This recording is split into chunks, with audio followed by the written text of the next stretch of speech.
समर्थ रामदास स्वामींचं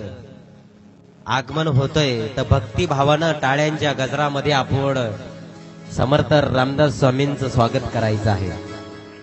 श्री राम जय राम जय जय राम, श्री राम जय राम जय जय राम,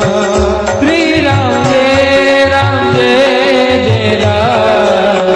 श्री राम जय राम जय जय राम, श्री राम जय राम जय जय राम, श्री राम जय राम जय जय राम, श्री राम जय राम जय जय राम, श्री राम जय